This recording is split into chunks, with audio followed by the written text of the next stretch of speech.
Shalom jemaat yang dikasihi Tuhan, senang bertemu kembali dalam sapaan GKK. Doa dan harapan saya, kita semua dalam keadaan baik, sehat dan tetap semangat, karena kita tahu Tuhan selalu menolong kita. Saya mengajak kita berdoa sebelum mendengarkan firman Tuhan. Bapa yang baik, Bapa yang mengasihi dan mencintai kami, terima kasih untuk hari yang baru yang Tuhan kembali beri kepada kami. Kesempatan kami mengalami rahmat Tuhan dan makin mengalamimu, mengenalmu dan menceritakanmu. Sebentar kami akan merenungkan kebenaran firman-Mu. Roh Kudus, terangilah hati kami, untuk kami boleh mengerti dan taat melakukan kehendak-Mu. Dalam Kristus Yesus kami berdoa. Amin. Firman Tuhan hari ini terambil dari Yohanes 5 ayat 1-18. Tapi saya hanya membaca ayat 5 sampai ayat 9. Demikian firman Tuhan. Di situ ada seorang yang sudah 38 tahun lamanya sakit. Ketika Yesus melihat orang itu berbaring di situ, dan karena ia tahu bahwa ia telah lama dalam keadaan itu, berkatalah ia kepadanya, "Maukah engkau sembuh?"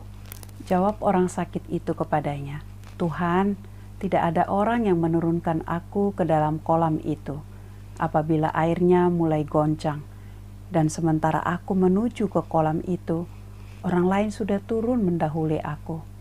Kata Yesus kepadanya, "Bangunlah, angkatlah tilammu dan berjalanlah." Dan pada saat itu juga sembuhlah orang itu. Lalu ia mengangkat tilamnya dan berjalan, tetapi hari itu hari Sabat. Saya memberi tema renungan kita hari ini, jangan menyerah. Mengalami sakit atau penderitaan dalam jangka waktu yang lama bisa membuat kita tidak nyaman, putus asa, bahkan mungkin menyerah. Perikop yang kita baca ini menceritakan kepada kita, di dekat pintu gerbang domba ada sebuah kolam seda, artinya rumah anugerah. Kolam ini ajaib. Ketika malaikat Tuhan turun untuk menggoncangkan air kolam ini, maka siapa yang terdahulu terjun ke kolam, maka akan mengalami kesembuhan apapun penyakitnya. Sehingga tidak heran di 5 serambi yang ada begitu banyak orang yang berjaga-jaga kapan malaikat menggoncang air kolam tersebut. Diceritakan di sana ada seorang lumpuh 38 tahun lamanya. Ketika Yesus ada di sana dan bertanya kepadanya, "Maukah engkau sembuh?" Orang itu menjawab bahwa selama dia di situ, tidak ada orang yang membantunya masuk ke kolam saat airnya mulai goncang. Dan sementara ia menuju ke kolam, orang lain sudah mendahulinya, sehingga dia selalu gagal sampai saat ini. Tidak dijelaskan kepada kita berapa tahun, berapa lama ia di sana bertahan, menunggu mujizat. Tapi selalu dia didahului orang lain. Tapi satu hal yang kita lihat luar biasa, bahwa dia tidak menyerah, dia tetap masih berjuang sampai saat itu.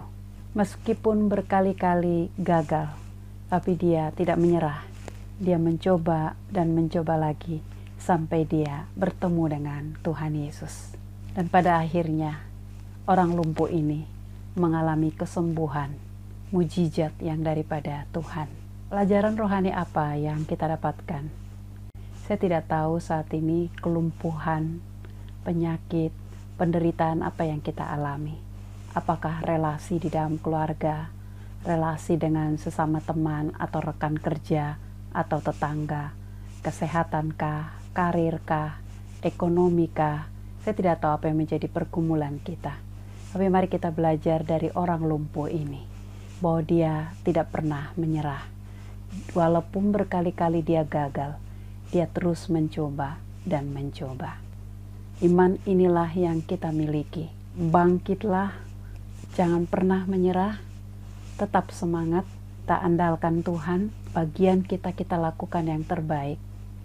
Dan pasti mujizat Tuhan itu nyata, tepat pada waktunya. Dan perkatakan kepada diri kita, Tuhanku lebih besar daripada masalahku.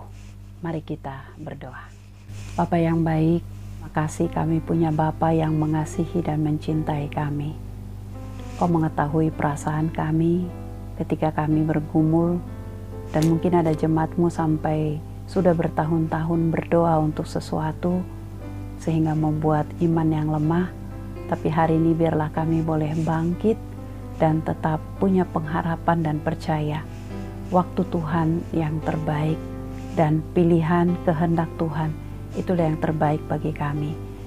Biarlah kami terus belajar mengucap syukur karena Tuhan setia dalam hidup kami.